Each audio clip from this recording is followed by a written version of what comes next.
السلام عليكم ورحمة الله وبركاته. ازيكم حبايب قلب ام لولو؟ عاملين ايه؟ يا رب تكونوا بخير. النهارده ان شاء الله هنعمل محشي بتنجان. تمام. هنقول بسم الله الرحمن الرحيم. احنا معانا البتنجان الاسود كده، قورناه طبعا عشان ما ياخدش وقت. تمام. ومعانا فلفل رومي، هنحشيه برضو مع بعض. تمام. احنا لسه مقورينه ومنضفينه من جوه، بس لسه ما غسلناهوش. هنغسله على لما نيجي نحشيه. تمام. معانا خضره مشكله، شبت وبقدونس وكزبره. تمام. ومعانا 4 كوبايات رز مصري، طبعا برضو لسه ما غسلناهوش. ومعانا فلفل رومي مقطع وفلفل حامي، ومعانا معلقه هريسه. تمام. هريسه شطه برضه عاملينها في القناه. ومعانا الصلصه برضه دي مجمدينها برضه في القناه. ومعانا ملح وفلفل وكزبره وكمون ومكعب مرقه اذا حبيتي. هنقول بسم الله الرحمن الرحيم. ومعانا بصل وزيت طبعا على البوتاجاز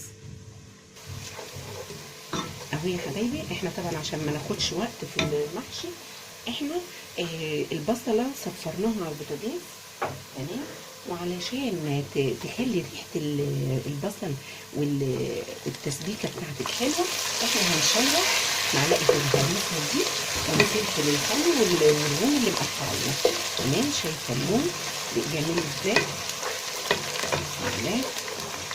منتهى الجمال. شايفين الريحه من غير كمان ما حطينا التوابل بتاعتنا، الريحه جميله جدا. شايفين؟ هي مش بتاخد اي وقت، بس دي اللي الطريقه بتاعت اي محشي هتعمليه، سواء كرنب، سواء بتنجان، سواء ورق عنب.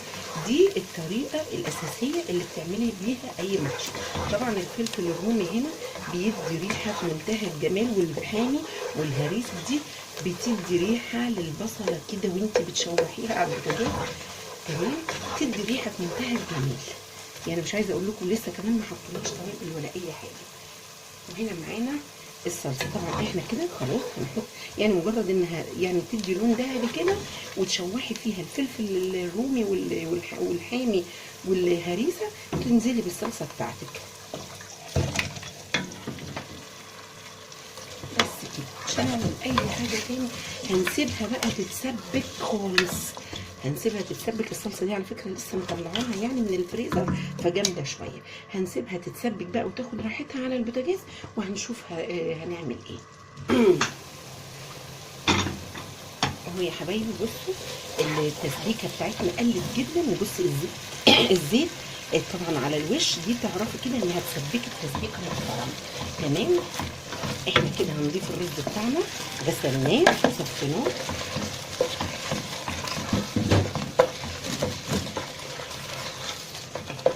طبعا احنا مشغلين البوتاجاز عليه.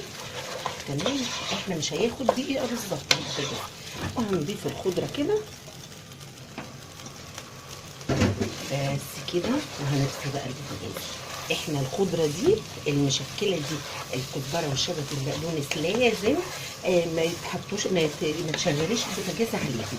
علشان ايه بقى؟ علشان ما تتبلش، وريحتها طبعا ايه هتروح بعد ما يعني لو سخنتيها. احنا مش عايزين نسخنها. تمام. بس كده احنا طفينا البوتاجاز، مجرد ان حطينا الخضره بتاعتنا. وطبعا انتي تشوفي الحياء بتاعك، الملح وتظبيطه الملح بتاعتك والتوابل بتاعتك، هو ما فيهوش اي مشاكل. اهو الرز طبعا ما شاء الله مفلفل وزي الفل. تمام. احنا طبعا هنبتدي، غسلنا البتنجان اهو، شايفين غسلين البتنجان وصفيناه. وهنجيب معلقه ونملى البتنجانه بتاعتنا بالشكل ده لغايه، يعني بصي بتسيبي يعني تلتها فاضي، بتسيبي تلت طبعا انا هستنى لما يبرد عشان اقدر ايه احشي الكميه كلها. بصي انا هوريك اهو، سواء فلفل او بتنجان اي انواع. بصي اهو بتسيبي تلتها. ليه بقى؟ علشان لما الرز يزيد طبعا بعد السوا بيزيد.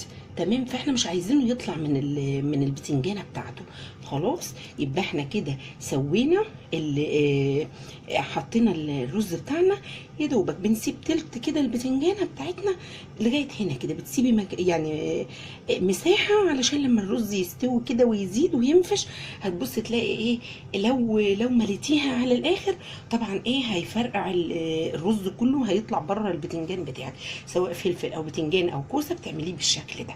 تمام. وبعد كده هنخلص الكميه بتاعتنا كلها وهنرجع ونشوف عملنا ايه. وهو يا حبايبي البتنجان احنا طبعا حشيناه. تمام. وبصوا احنا هنا في القعر، انا عايزه بس اقول لكم ايه شويه حاجات كده لازم تعرفوها. احنا هنا في القعر ده شلنا العيدان بتاعه الخضره وفرشناها في الارضيه. عيدان الخضره بتاعتنا احنا طبعا غسلين الخضره كويس جدا وحطيناها في الارضيه هي وبصل.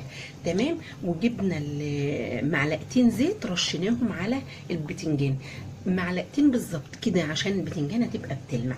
ومعانا الشوربه طبعا احنا مظبطين الملح بتاعها. تمام. وهنمسك الشوربه كده ونحط من الجنب، هنشوف لغايه فين وهقول لكم.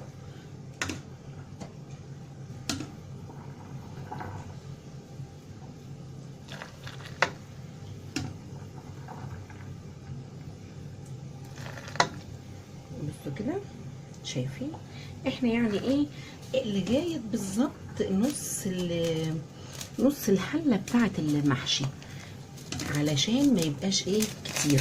نص الحله او يمكن ايه اقل كمان، اقل من نص نحط شوربه. تمام. وهنعمل ايه، هنعلي البوتاجاز عادي زي ما احنا مشغلينه عادي، تغلي غلوه الشوربه بتاعتنا ونبتدي بقى نهدي النار خالص. طبعا احنا الشوربه بتاعتنا محيقينها كويس ومملحينها كويس وظابطين ملحينها كويس وزي الفل. تمام. وشوربه مغليه طبعا حطينا المعلقتين زيت رشيناهم كده ايه على البتنجان من فوق من على الوش، معلقتين بالظبط. تمام. وبعد كده بنروح مغطيين الحله. احنا حطينا طبعا الشوربه شايفه في القعر طبعا مش واصله ايه لفوق. بنظبط البتنجان بتاعنا الشوربه بتاعتنا علشان ما تبقاش عايمه في الحله. وبعد كده هيغلي غلوه، يعني مجرد ان الشوربه هتلاقيها غلت بتبتدي توطي النار زي تسويه الرز بالظبط، علشان ما ياخدش ايه ما يشطش معاكي. طبعا لو البوتاجاز عالي المحشي بيشيط بسرعه، فانت خلي بالك من الحته دي يا حبايبي. وهو يا حبايب قلبي المحشي بعد ما استوى طبعا احنا قلنا مش هنزود الشوربه بتاعتنا في الحله. وبصي شكله كده بيلمع ازاي من معلقتين الزيت اللي انت رشيتيهم كده من على الوش قبل السوا. بصي منظره. والرز يا جماعه بصوا يعني زي ما انا قلت لكم بالظبط، التلت الكوسايه او الفلفلايه او البتنجانه هتبصي تلاقي زادت ملت الايه البتنجانه في السوا. يبقى كده لا هيزيد في الحله ولا اي حاجه، والله ما شاء الله الحله ما فيهاش رز صويا. وانا قلت بس انا حطيته لكم سخن بصراحه علشان اقدمه لكم واوريه لكم. ويا رب كده ان شاء الله يعجبكم. ولو لو عجبتكم الوصفه لايك وشير وسبسكرايب للقناه. والسلام عليكم ورحمه الله وبركاته.